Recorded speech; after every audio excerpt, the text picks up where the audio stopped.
Bismillahirrahmanirrahim. Assalamualaikum warahmatullahi wabarakatuh. Kematian adalah benar adanya, begitu pula dengan kehidupan setelah kematian. Allah Ta'ala berfirman, setiap jiwa pasti akan merasakan kematian, dan kami benar-benar akan menguji kalian dengan kejelekan dan kebaikan, dan kepada kamilah kalian akan dikembalikan. Quran Surat Al-Anbiya ayat 35. Ketahuilah wahai hamba Allah, bahwa kuburan adalah persinggahan pertama menuju akhirat. Orang yang mati berarti telah mengalami kiamat kecil. Apabila seorang hamba telah dikubur, akan diperlihatkan kepadanya tempat tinggalnya nanti pada siang hari, yakni antara waktu fajar dan terbit matahari, serta waktu sore, yakni waktu zuhur hingga maghrib. Apabila ia termasuk penghuni jannah, akan diperlihatkan tempat tinggalnya di jannah, dan apabila ia termasuk penghuni nar, maka diperlihatkan tempat tinggalnya di nar.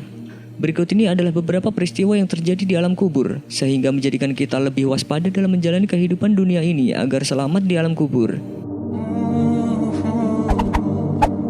Himpitan kubur. Setelah mayit diletakkan di dalam kubur, maka kubur akan menghimpit dan menjepit dirinya. Tidak seorang pun yang dapat selamat dari himpitannya, bahkan anak kecil sekalipun.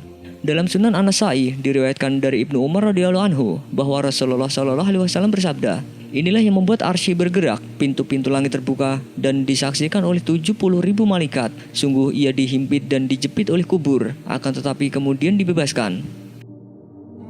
Seandainya ada seseorang selamat dari himpitan kubur, maka bocah ini pasti selamat. Gelapnya kubur. Hani radhiyallahu anhu, bekas budak Utsman bin Affan radhiyallahu anhu berkata, kebiasaan Utsman radhiyallahu anhu jika berhenti di sebuah kuburan, beliau menangis sampai membasahi jenggotnya. Lalu beliau radhiyallahu anhu ditanya, disebutkan tentang surga dan neraka, tetapi engkau tidak menangis, namun engkau menangis dengan sebab ini. Mengapa demikian? Beliau, sesungguhnya Rasulullah SAW bersabda, kubur adalah persinggahan pertama dari persinggahan-persinggahan akhirat. Bila seseorang selamat dari keburukannya, maka setelahnya lebih mudah darinya. Bila seseorang tidak selamat dari keburukannya, maka setelahnya lebih berat darinya. Rasulullah SAW juga bersabda, aku tidak melihat suatu pemandangan pun yang lebih menakutkan daripada kubur. Hadis riwayat At-Tirmidzi dan Ibnu Majah.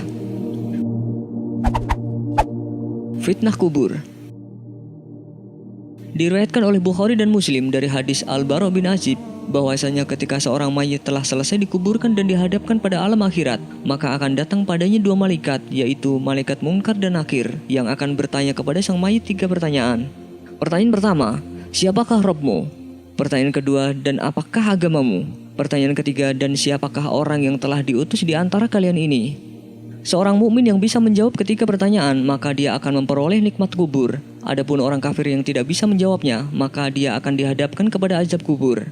Allah meneguhkan iman orang-orang yang beriman dengan ucapan yang teguh itu dalam kehidupan di dunia dan akhirat. Dan Allah akan menyesatkan orang-orang yang zalim dan memperbuat apa yang Dia kehendaki. Quran Surat Ibrahim ayat 27. Menurut Ibnu Katsir, yang dimaksud dengan ucapan yang teguh adalah seorang mukmin akan teguh di atas keimanan dan terjaga dari syubhat, dan ia akan terjaga di atas keimanan. Sedangkan di akhirat ia akan meninggal dalam keadaan husnul khotimah dan bisa menjawab 3 pertanyaan tersebut. Bentuk-bentuk sisa kubur.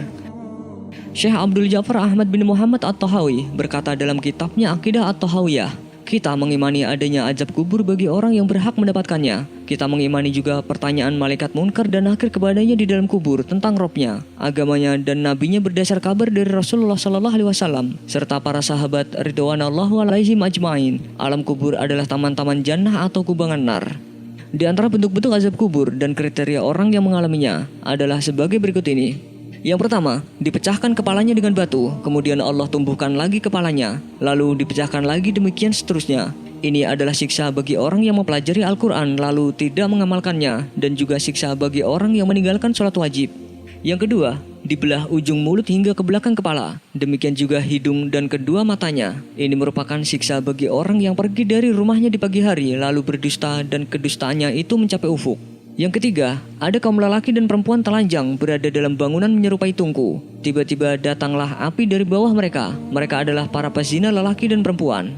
Yang keempat, dijejali batu ketika sedang berenang atau mandi di sungai. Ini merupakan siksa orang yang memakan riba. Yang kelima, kaum yang separuh jasadnya bagus dan separuhnya lagi jelek adalah kaum yang mencampurkan antara amal soleh dengan perbuatan jelek, namun Allah mengampuni perbuatan jelek mereka.